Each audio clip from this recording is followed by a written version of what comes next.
ચંડોળા તળાવની જેમ અમદાવાદના અન્ય તળાવોને પણ દબાણથી મુક્ત કરાશે। અમદાવાદ કોર્પોરેશન દ્વારા શહેરના તળાવ કિનારે કરવામાં આવેલા દબાણને દૂર કરવા નિર્ણય લેવાયો છે, જે અંતર્ગત કોર્પોરેશન દ્વારા મોટા પાયે ડિમોલેશનની કામગીરી હાથ ધરી તળાવ પર કરવામાં આવેલા ગેરકાયદેસર દબાણોને દૂર કરાશે।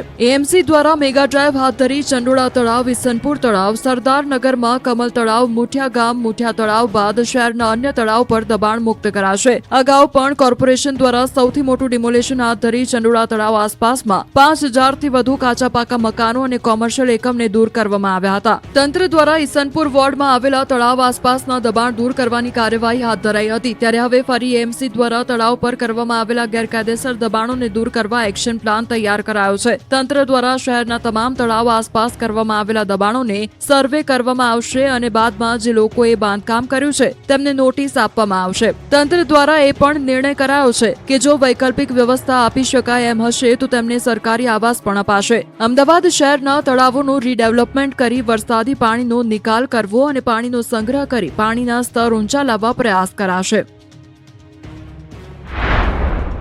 ગુજરાતવાસીઓએ કાતિલ ઠંડી માટે હજુ પણ રાહ જોવી પડશે। આગામી 3 દિવસ તાપમાન ઊંચું જતા રાજ્યમાં ઠંડીનું જોર ઘટવાની હવામાન વિભાગે આગાહી કરી છે। હવામાન વિભાગનું કહેવું છે કે આગામી 3 દિવસ સુધી તાપમાનમાં 2 થી 3 ડિગ્રી સુધીનો વધારો થશે। હાલ સૌથી નીચું તાપમાન નલિયામાં 7 ડિગ્રી નોંધાયું, અમદાવાદમાં 15 ડિગ્રી તાપમાન નોંધાયું।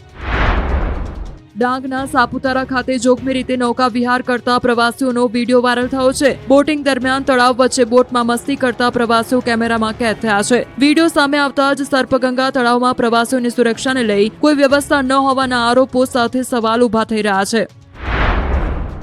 રાજકોટના જેતપુરમાં ઉત્તરાયણ પહેલા ચાઇનીઝ દોરીનો જથ્થા સાથે એક શખ્સની પોલીસે ધરપકડ કરી। જેતપુરમાં પ્રતિબંધિત દોરીના જથ્થા સાથે એક શખ્સ ઝડપાયો। બાતમીના આધારે પોલીસે શહેરના ખોડપરા વિસ્તારમાં રહેણાંક મકાન પર દરોડા પાડ્યા હતા, જ્યાંથી કુલ 84 નંગ પ્રતિબંધિત ચાઇનીઝ ફિરકીઓનો જથ્થો કરાયો જપ્ત। પોલીસે આરોપીઓની અટકાયત કરી વધુ તપાસ હાથ ધરી।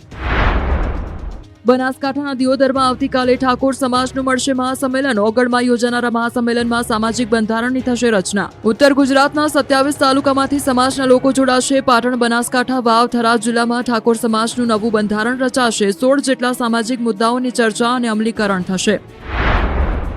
બીઝેડ પોન્ઝી સ્કીમ કેસમાં વધુ એક ધરપકડ। 1 વર્ષ બાદ સીઆઈડી ક્રાઇમે મુખ્ય આરોપી ભૂપેન્દ્રસિંહ ઝાલાના પિતા પરબતસિંહ ઝાલાની કરવામાં આવી ધરપકડ। સમગ્ર કેસમાં હજુ પણ કેટલાક આરોપીની ધરપકડ કરવાની બાકી। ધરપકડ બાદ પરબતસિંહ ઝાલાએ કોર્ટમાં જામીન અરજી કરી છે, જો કે સુનાવણી બાદ કોર્ટે ચુકાદો અનામત રાખ્યો છે। વડોદરાના ન્યાય મંદિર દૂધવાડા મહોલ્લામાં વર્ષો જૂનું મકાન ધરાશાયી। ધડાકાભેર મકાન તૂટી પડતા લોકોમાં ફફડાટ। મકાન ધરાશાયી થતા અનેક વાહનો દબાયા। ઘટના બાદ ફાયર વિભાગની ટીમ તાત્કાલિક ઘટના સ્થળે દોડી આવી હતી, જો કે સમગ્ર ઘટનામાં કોઈ જાનહાનિ નહોતી થઈ। વડોદરાની એસએસજી હોસ્પિટલની ઘોર બેદરકારી સામે આવી। ન્યૂ સર્જિકલ વોર્ડના બીજા માળે પોપડા ખરી પડ્યા। અચાનક પોપડા પડતા દર્દીઓના જીવ અદ્ધર થયા। છતના પોપડા ખરતા ઉઠ્યા અનેક સવાલ, જો કે સદનસીબે ઘટનામાં કોઈ જાનહાનિ નહીં। વડોદરામાં ચેઇન સ્નેચર ફરી સક્રિય થયા હોવાના સીસીટીવી સામે આવ્યા છે। વડોદરા શહેરમાં ચેઇન સ્નેચિંગની વધુ એક ઘટના સામે આવતા જ સબ સલામતીના દાવા સામે સવાલ ઉભા થયા છે। સૌથી પહેલા તો તમે આ સીસીટીવી દ્રશ્યો જોઈ લો। એક મકાનના દરવાજા આગળ હેલ્મેટ પહેરેલો બાઇક સવાર વૃદ્ધને પોતાની વાતમાં ફસાવી કેવી રીતે બિંદાસ ચેઇન સ્નેચિંગને અંજામ આપી ફરાર થઈ જાય છે। આ દ્રશ્યો વડોદરા શહેરના અકોટા વિસ્તારના છે, જ્યાં ડિલિવરી બોયના કપડામાં આવેલો એક્ટિવા સવાર ચેઇન સ્નેચિંગને અંજામ આપે છે। અકોટા વિસ્તારમાં આવેલી રાધાકૃષ્ણ સોસાયટીમાં એક્ટિવા પર એક વ્યક્તિ આવે છે અને ઘરમાં રહેલા વૃદ્ધને તમારું પાર્સલ હોવાનું કહી બહાર બોલાવે છે। વૃદ્ધ જ્યારે જાળીનો દરવાજો ખોલવાનો પ્રયાસ કરે છે તે સમયે મોકો મળતા જ ગળામાં રહેલી ચેઇન ઝૂંટવી ત્યાંથી ફરાર થઈ જાય છે। આ તરફ જ્યારે વૃદ્ધે પાર્સલ ખોલી તેમાં તપાસ કરી તો તેમાંથી બુંદી મળી આવી હતી। ચેઇન સ્નેચિંગની ઘટના સોસાયટીના સીસીટીવીમાં કેદ થઈ હતી।